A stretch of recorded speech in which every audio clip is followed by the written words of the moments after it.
काही घरं बाहेरून खूप सुंदर दिसतात. मोठं अंगण, भिंतीवर कुटुंबाचा फोटो, देवघरात रोज दिवा. पण त्या घरात राहणाऱ्या एखाद्या माणसाच्या मनात मात्र रोज अंधार असतो. त्या घरातही तसंच होतं. घराची मालकीण कमलाबाई, त्यांचे 2 मुलगे आणि 2 सुना. मोठ्या मुलाची बायको नेहा, शहरात वाढलेली, इंग्रजी बोलणारी, नेहमी सुंदर कपडे घालणारी. आणि धाकट्या मुलाची बायको वैदेही, गावाकडची, साधी, शांत, डोळ्यांत कायम माणुसकी असणारी. पण कमलाबाईंना वैदेहीत कधीच काही चांगलं दिसत नाही. त्यांना नेहमी वाटायचं ही गावाकडची मुलगी आपल्या घराला शोभत नाही.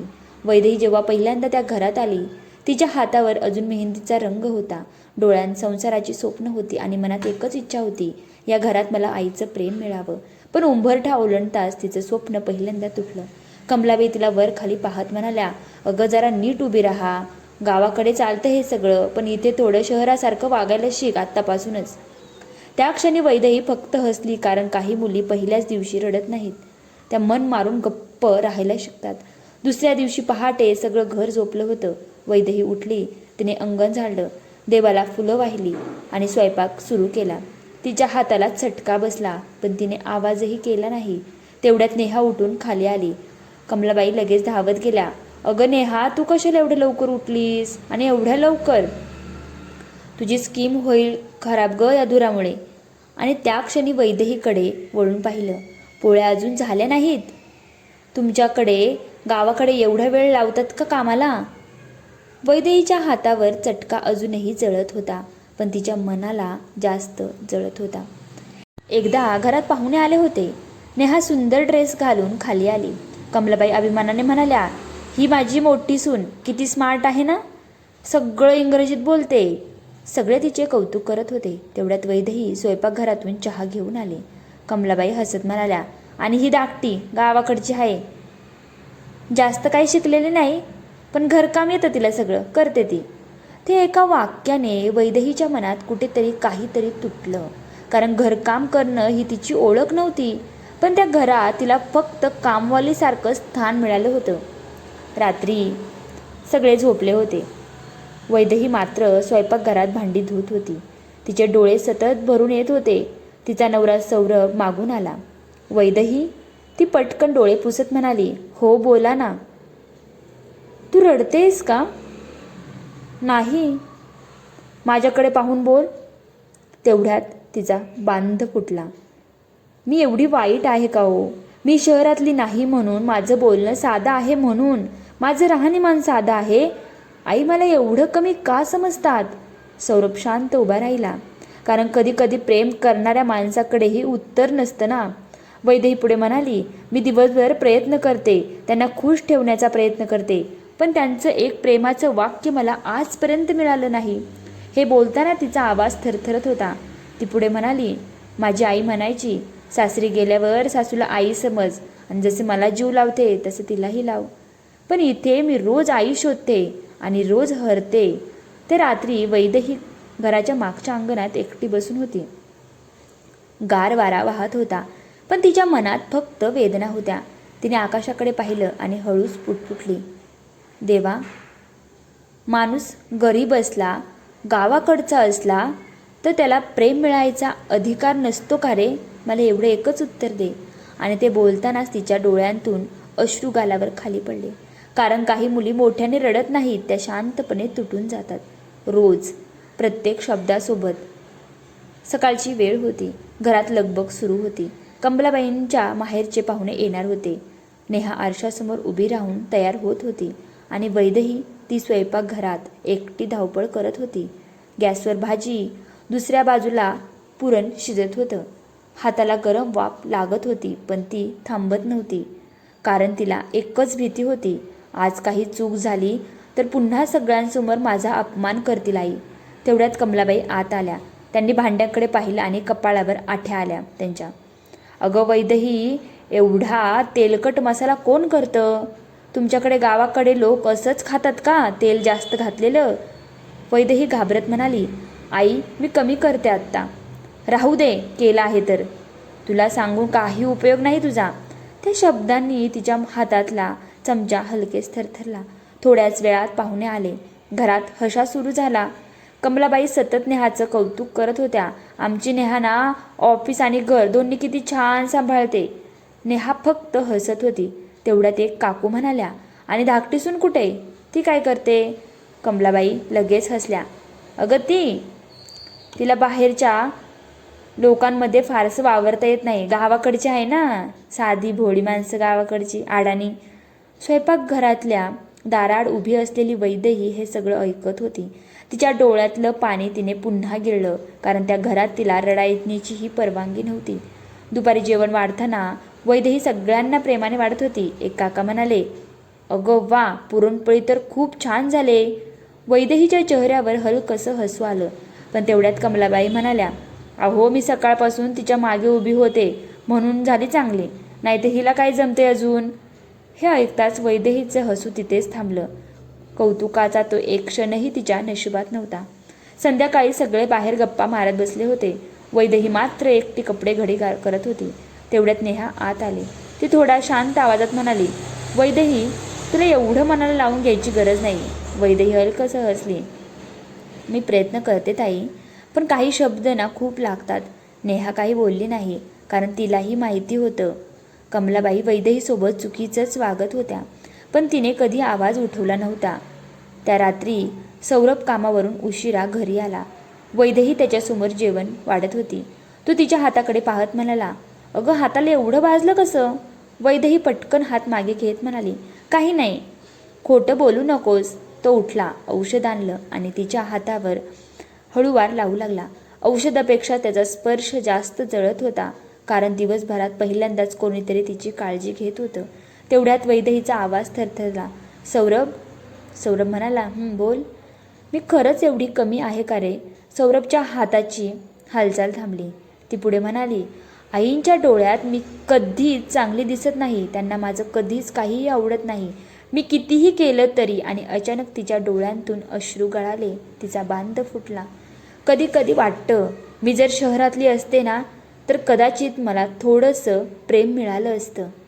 सौरभच्या डोळ्यातही पाणी आलं. तो हळूच म्हणाला, तुझ्यात कमी काहीच नाही वैदेही. कमी आहे ना तर लोकांच्या नजरेत आहे.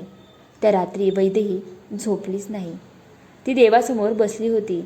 हात जोडून फक्त एकच मागत होती, देवा, मला श्रीमंत आयुष्य नको.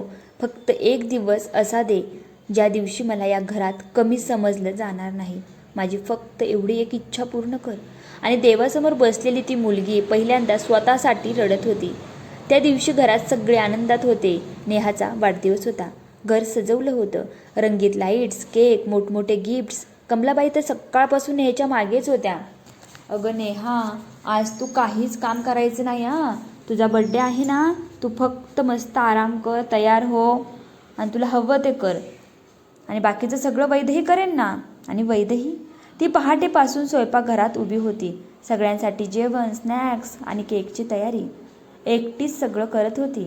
तिच्या कपाळावर घाम होता, पण चेहऱ्यावर तरीही शांत हसू होतं, कारण तिला वाटत होतं आज तरी आई खुश होतील. संध्याकाळी पाहुणे यायला लागले. नेहा सुंदर गाऊन घालून खाली आली. सगळे तिचं कौतुक करत होते. कमलाबाई तर अभिमानाने म्हणत होत्या, माझी सून अगदी शहरातली राणी आहे, राणी. तेवढ्यात एक मावशी हसत म्हणाली, कमला, तुझं नशीब चांगलं ग. मोठी सून इतकी स्मार्ट मिळाली तुला. कमलाबाई लगेच म्हणाल्या, हो ना, नाहीतर धाकटीकडे पाहिलं की अजून गावच आठवतं, गाऊन ढळकुळची. सगळे हलकसं हसले आणि दारामागे उभी असलेली वैदेही क्षणात शांत झाली. तिच्या हातात ज्यूसचा ट्रे होता, पण त्या एका वाक्याने तिच्या मनातलं सगळं सोडलं होतं. ती शांतपणे मागे फिरली. कोणालाही काहीही न बोलता ती स्वयंपाकघरात आली. तिच्या डोळ्यात पाणी होतं, पण बाहेर हसण्याचे आवाज येत होते. कधी कधी ना एखाद्या माणसाचं दुःख इतकं एकटं असतं की बाकी जग आनंदात असतं. थोड्या वेळाने सौरभ पाणी घ्यायला स्वयंपाकघरात आला. त्याने वैदेहीकडे पाहिलं. ती गॅससमोर उभी होती, पण तिचे डोळे सतत भरून येत होते. वैदेही, ती लगेच मागे वळाली. हो, पाणी हवं होतं ना, धरा. माझ्याकडे बघ. ती शांत. तू पुन्हा रडलेस ना. तेवढ्यात तिचा आवाज फुटला. मी एवढी लाज वाटण्यासाठी आहे का रे? सौरभ दचकला. काय बोलतेस तू? मी हसण्याचा प्रयत्न करत म्हणाले. आई म्हणाल्या, माझ्याकडे पाहिले की गाव आठवतं, गावढळ कुडची. हे बोलताना तिच्या डोळ्यातलं पाणी थांबत नव्हतं. हो मान्य आहे, मी गावाकडची आहे. हे एवढं मोठं चुकलं का माझं? सौरभ काही बोलणार इतक्यात बाहेरून अचानक मोठा आवाज आला. नेहा, नेहा. सगळे घाबरून हॉलमध्ये धावले. नेहा अचानक खाली पडली होती. तिचा श्वास जोरात चालू होता.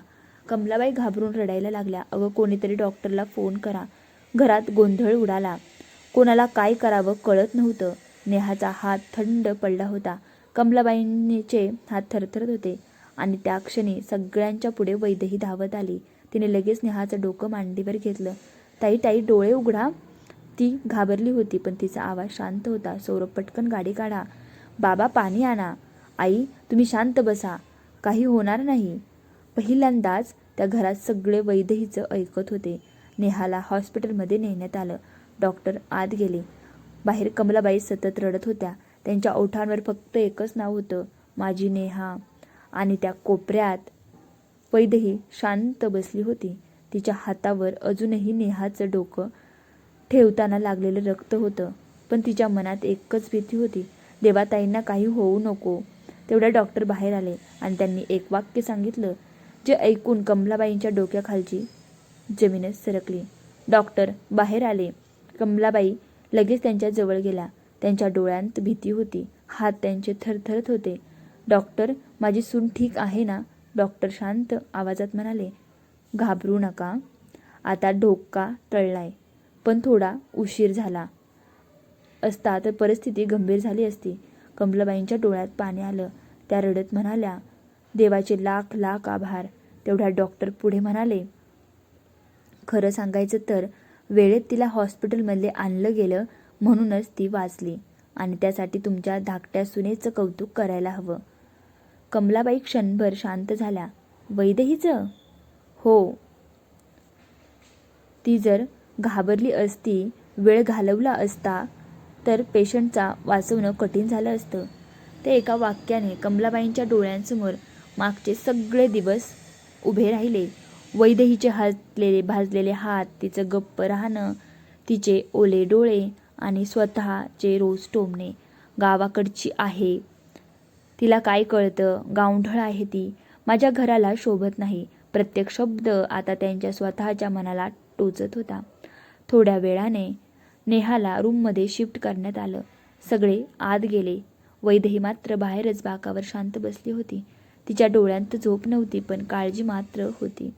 तेवढ्यात कमलाबाई हळूहळू तिच्या जवळ आल्या आणि पहिल्यांदाच त्यांच्या चेहऱ्यावर अहंकार नव्हता. त्या क्षणी फक्त तिच्याकडे पाहत राहिल्या आणि अचानक त्यांनी वैदेहीचा हात पकडला.